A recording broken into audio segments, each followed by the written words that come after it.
उदगीर तालुक्यातील माळीवाडीत धक्कादायक घटना. युवकाने स्वतःचा गळा चिरून केली आत्महत्या. नमस्कार, आपण पाहत आहात राष्ट्र माझा न्यूज चॅनल. उदगीर तालुक्यातील माळेवाडी येथील 9 जुलै रोजी सायंकाळी 7:30च्या सुमारास घडलेली आत्महत्येची धक्कादायक घटना. एका व्यक्तीने धारदार हत्याराने स्वतःचा गळा चिरून जीवन संपवल्याची माहिती समोर येताच नागरिकांमध्ये भीतीचे वातावरण निर्माण झाले. संबंधित व्यक्तीचा घटनास्थळी मृत्यू झाला. घटनेची माहिती मिळताच उदगीर ग्रामीण पोलीस स्टेशनचे पथक घटनास्थळी दाखल झाले.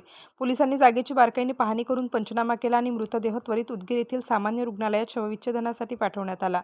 या प्रकरणी आकस्मिक मृत्यूची नोंद करण्यात आली असून पोलिसांनी तपासाला वेग दिला. या घटनेमागील कारण शोधण्यासाठी पोलिसांनी सर्व बाजूंनी तपास सुरू केला. मयताच्या भावाने दिलेल्या माहितीनुसार संबंधित व्यक्ती गेल्या काही काळापासून मोबाईल गेम्सच्या अतिवापरात पूर्णपणे अडकली होती. दिवसाचे अनेक तास तो मोबाईलवर घालवत होता. हळूहळू त्याचा स्वभाव बदलू लागला. तो चिडचिडा झाला, लोकांपासून दूर राहू लागला आणि वास्तवापासून तुटत गेला. गेल्या 2 वर्षांपासून तो स्वतःला इजा करण्याचे प्रयत्न करत होता. ही माहिती अत्यंत गंभीर मानली जात आहे. या पार्श्वभूमीवर त्याच्यावर उपचार सुरू होते. मागील 4 महिन्यांपासून मात्र उपचार थांबले होते. त्यामुळे त्याची मानसिक स्थिती आणखी बिघडली असल्याची शक्यता व्यक्त केली जात आहे. सध्या पोलिसांकडून मोबाईलचा अतिवापर, कॉल डिटेल्स, गेमिंग हिस्ट्री आणि त्याच्या हालचालींचा तपशील वारंवार तपासला जातोय.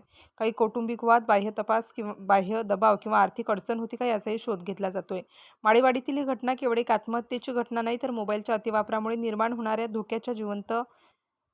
होणाऱ्या गेमचा धोक्याचा जिवंत पुरावा ठरत आहे. झोप कमी होते, विचार करण्याची क्षमता कमी होते, एकटेपणा वाढतो आणि नैराश्य वाढते.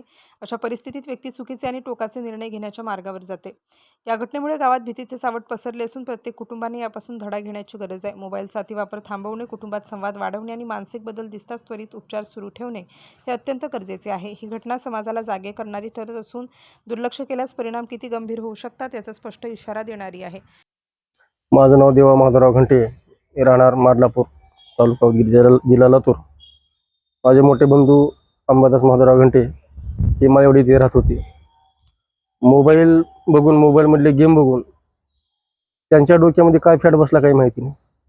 आज हे 2 वर्षापासून हे स्वतःला संपवण्याचा प्रयत्न करत होते. शेवटी आज त्यांनी त्या धारदार हत्याराने आपला गळा कापून घेऊन आज म्हणजे 6च्या दरम्यान